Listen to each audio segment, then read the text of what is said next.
An amount of individual responsibility here, and I will carry on being cautious as I have been since the end of the first lockdown, and I will continue to be cautious and follow the guidance.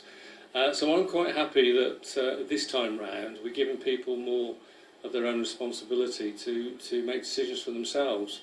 And Caroline is hoping that while she and Mark take themselves out of society for another 4 weeks, a second lockdown might rekindle some of the nicer aspects of the first.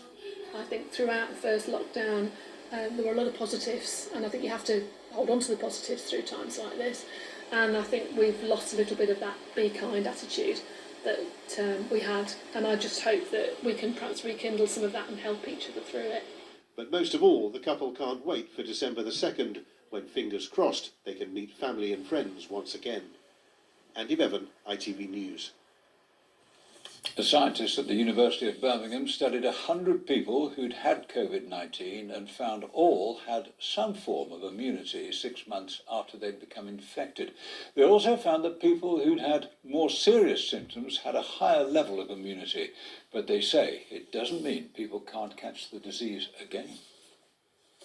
What we were encouraged to see was that we saw cellular immunity in all of those people at 6 months, so it remained. We also saw that the immune response, the level of the immune response was higher in people who'd had symptoms at the time of their original infection. This work's encouraging, but it's absolutely not saying that this states that you cannot become reinfected. It's not an immunity passport. Other news, a man's been charged with arson with intent to endanger life after a house fire in Erdington. 4 children were rescued from the blaze on Round Road in the early hours of Friday morning. A 29-year-old woman arrested on suspicion of child neglect has been released on bail while inquiries continue. House prices had been experiencing a bit of a boom just months after the market was effectively frozen by the first pandemic lockdown, but with the second lockdown comes uncertainty. The government says the market will stay open, although ministers are stressing COVID guidelines must be followed, as Kevin Ashford reports. The housing market had bounced back quickly after the first lockdown, fuelled by pent-up demand and a stamp duty holiday, which helped cut the cost of buying. It's not yet clear what effect a second lockdown might have, but this estate agent in Birmingham says the local market is buoyant, set to stay that way for the foreseeable future. HS2 coming along within the next few years. The Commonwealth Games taking place in the next 2 years as well. We're seeing a number of investors as well as buyers coming into the city. And for the last decade, first-time buyers have been a driving force in the property market in this country. But things are changing, and an increasing number of people are finding it harder to get a foot on the property ladder. Pre-COVID, we had a very healthy number of lenders offering mortgages at around about 5 to 10% deposit requirement, which is relatively achievable. But we've seen quite a shift over the last few months, and most high street lenders will require a minimum of 15 to 20% deposit.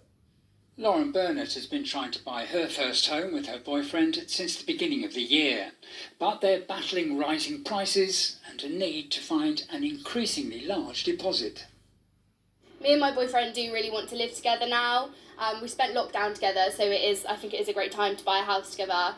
We don't really want to rent. I think once you get into renting, it's really hard to get out because you then can't save. You don't really have any spare money to save. Lauren says she plans to keep on saving for a deposit for a new home.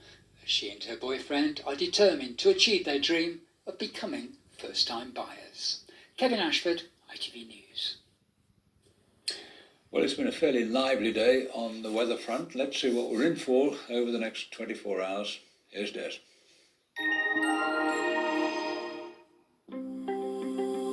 Making the most of it, whatever the weather.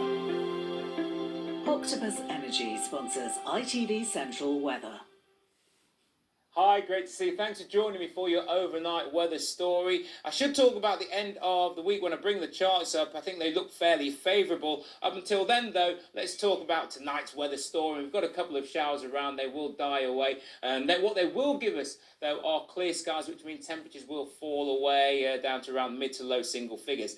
This chart is talking about high pressure that builds in from Wednesday through Thursday and into Friday, settling our air. It does mean the daytime period looks fairly dry and bright, but the overnight periods, we can expect some fog and certainly some frost. Now, a couple of showers over the course of tonight, leaving behind clear skies. Towards Worcestershire, you may just see a little bit of wintry flavour falling out of the skies. That's towards the hills there. Temperatures dip down to around 3 degrees. And then just before we wake up, we've got that system moving across from the south towards the east.